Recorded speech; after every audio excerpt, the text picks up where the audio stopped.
जय गणेश। मैं आचार्य मनीष भारद्वाज अपने यूट्यूब चैनल एस्ट्रो आचार्य मनीष में आप सभी का स्वागत करता हूं। मित्रों, हमने एक श्रृंखला शुरू की है ग्रह दोष निवारण पर कि ग्रहों के दोषों को निवारण हम किस तरीके से कर सकते हैं। मैंने पिछले वीडियो में आप लोगों को बताया कि ग्रह दोषों का निवारण करना बड़ा ही आसान है और अगर हम उसको बिल्कुल सरल, सारगर्भित और अनुशासनात्मक तरीके से अगर करते हैं तो हमें उसमें 100% सफलता प्राप्त होती है। हर कार्य को करने का मित्रों एक तरीका होता है। हमें उस कार्य करने के उस तरीके का ज्ञान होना ही सबसे अच्छा बात है। हमारी आधी सफलता तो तभी हो जाती है जब हमें उसका कार्य करने का वास्तविक तरीका पता होता है। ऐसे ही जब हम ग्रह दोषों के निवारण के उपाय करते हैं तो उपाय तो आपको पता होते हैं, पर आप उनको करने में कुछ गलतियां कर जाते हैं जिससे आपको उनका पूर्ण फल प्राप्त नहीं होता। मित्रों, 100% फल प्राप्त करने के लिए मैंने कल भी कहा कि आप लोगों को अनुशासनात्मक रहना हो। हमें पूर्ण रूप से उस ग्रह के प्रति अपने आप को समर्पित करना होगा, समर्पण का भाव रखना होगा। आज हम जिस ग्रह के बारे में बात कर रहे हैं वो है हमारा दूसरा ग्रह चंद्रमा। चंद्रमा वैसे ही मन का कारक है। ज्योतिष में उसको मन के कारक की उपाधि दी गई है और वो हमारे मन से संबंधित है। और वास्तविकता भी यही है कि चंद्रमा की रश्मियां हमारे मानसिक शांति को प्रदान करने वाली है, हमें बुद्धि प्रदान करने वाली है, हमारी आत्मबल को बढ़ाने वाली। तो जब हमारा मन अच्छा होगा तो हम किसी भी कार्य को बहुत अच्छे तरीके से कर पाएंगे। जब चंद्रमा का ग्रह दोष उत्पन्न हो जाता है तो हमें कई स्वास्थ्यगत परेशानियां आती हैं, हमें कई धन संबंधी परेशानियां आती हैं, पर हम उन सबको पूर्ण रूप से सही इसलिए नहीं कर पाते क्योंकि हमारा मन सही नहीं है। वो करने का हमारा मन नहीं होता। तो जब हम उस ग्रह का दोष का, चंद्रमा का उपाय करेंगे तो हमारा मन सही हो जाएगा, और जब हमारा मन सही हो जाएगा तो हम उस कार्य को पूर्ण रूप से कर पाएंगे, हमारी शारीरिक शक्ति भी अच्छी हो जाएगी और हमें स्वास्थ्यगत लाभ भी प्राप्त हो जाएगा। हमारे एक कहावत है, मन चंगा तो कठौती में गंगा। तो मन हमारा स्वस्थ और प्रसन्न रहना चाहिए।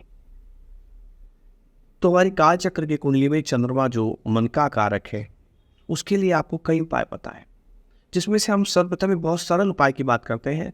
वो है चंद्रमा के मंत्र का जाप।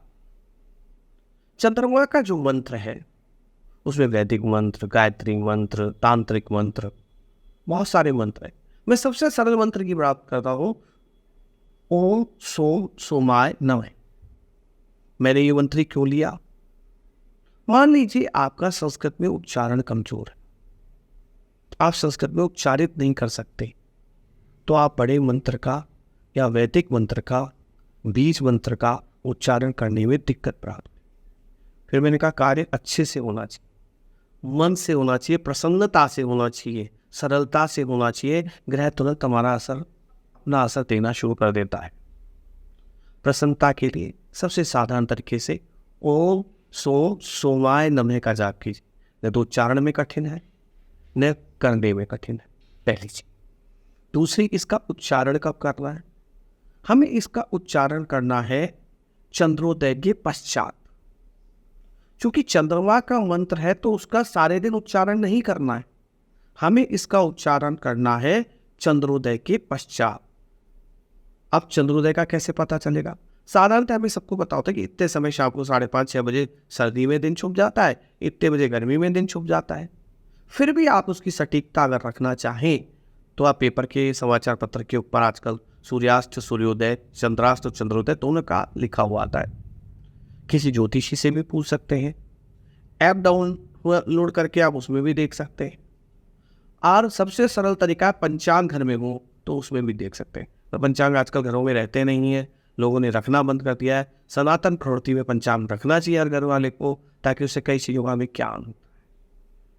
तो सर्वप्रथम हम उस चंद्रोदय का ज्ञान करें और चंद्रोदय के पश्चात आप मध्य रात्रि से पूर्व तक आप इसका जाप कर सकते हैं, क्योंकि शुद्ध साधारण मंत्र है, हम कोई तांत्रिक पूजा नहीं कर रहे, इसलिए मध्य रात्रि के पश्चात नहीं करेंगे। हम इसको लगभग चंद्रोदय से 8-9-10 बजे तक के बीच में कर लें। करने में एक और अच्छी बात है कि आप उस समय अपने बालकनी में बैठ जाएं, लॉन में बैठ जाएं, या ऐसी कहीं भी जगह बैठ जाएं जहां से अगर चंद्रमा के दर्शन हो रहे हो तो हमारा कार्य और श्रेष्ठ हो जाए। उसके सामने बैठे आराम से आंखें बंद करें, चंद्रमा का रश्मि आप पर पड़ेगी और उसकी रश्मियाँ पड़ेंगी और उसके पश्चात आप उस ग्रह के दोष का निवारण करेंगे। बड़ा आत्मिक आनंद मिलेगा आपको और आपके उस ग्रह दोष के निवारण में 100% सफलता मिलेगी। उस समय आप बैठ करके ओम सोम सोमाय नमः मंत्र का जाप करें, कोई माला हाथ में नहीं ले, आराम से आप आंखें बंद करके और चंद्रमा का मंत्र का जाप करें। उनकी रश्मियाँ आप पे पड़ेंगी, आपका मंत्र का जाप होगा तो उससे आपको काफ़ी।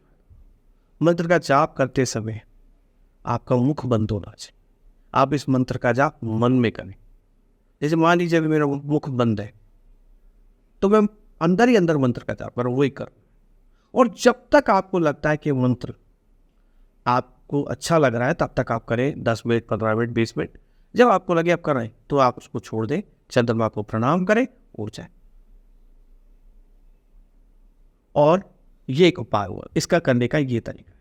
दूसरा उपाय है, आप सोमवार के दिन एक चांदी के लोटे में स्वच्छ जल भर, चांदी का लोटा नहीं हो तो ताम्र पात्र चलेगा, लोहे और इन सबको लोटों का आप ना लें, ताम्र पात्र लें। ताम्र पात्र का एक कलश ले लें, उसमें आप स्वच्छ जल भरें, उसमें आप दूध डाल करके सफ़ेद कोई पुष्प, जो भी आपको सफ़ेद रंग का पुष्प मिल जाए, उस पुष्प को आप डालें और भगवान शिव और पार्वती के चढ़ाएं, जल को चढ़ाएं।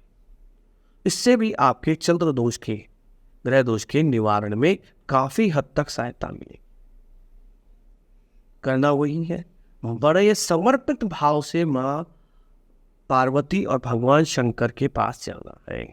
सबसे जरूरी है समर्पण। दूसरी किसी भी कार्य को करने की या किसी भी मंत्र जाप को करने की, हवन को करने की जो विधि है, उसमें एक सबसे और जरूरी चीज है, वो है निरंतरता। एक दिन कर लिया, अरे यार कुछ नहीं हुआ, ऐसा नहीं होता। 2 दिन कर लिया, 3 दिन कर लिया, नहीं। एक निश्चित समय आपको कम से कम 21 दिन तक तो आप किसी मंत्र का जाप करें ही, उसके पश्चात ही आपको उसका परिवर्तन देखने को मिलेगा। तुरंत कुछ नहीं होता है। सफलता हमें कुछ क्षण पश्चात ही मिलती है, तो आप उसमें निरंतरता रखें, नियमितता रखें।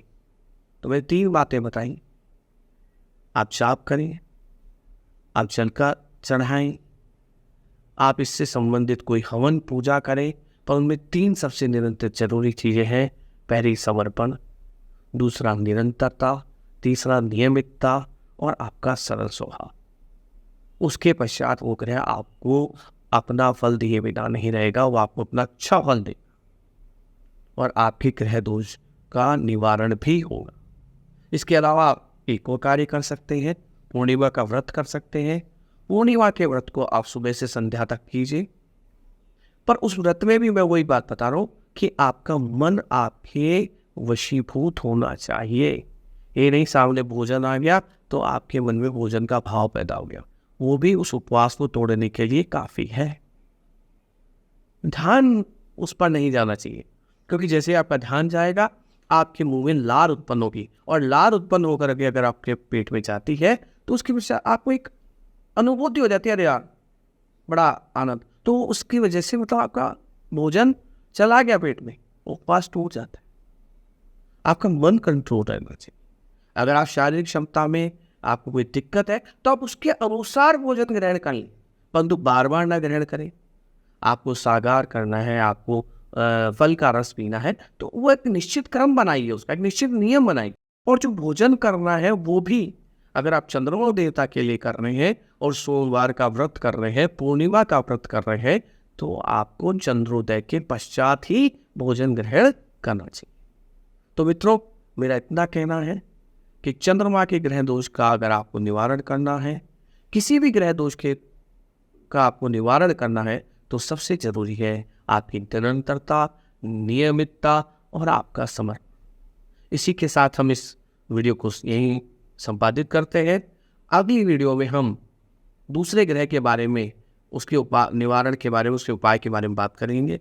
आपको अगर ये वीडियो अच्छी लगी हो, आपको मेरी जानकारी से कुछ लाभ मिलता हो, तो आप मेरे इस चैनल को एस्ट्रो आचार्य मनीष को सब्सक्राइब करें, आप इसको लाइक करें, शेयर करें और नोटिफिकेशन बटन दबाएं, ताकि आपको नोटिफिकेशन मिलती रहे जो भी हम ग्रहों के बारे में या जो भी हम परिचर्चा चर्चा इसमें करेंगे उसके बारे में। जय गणेश।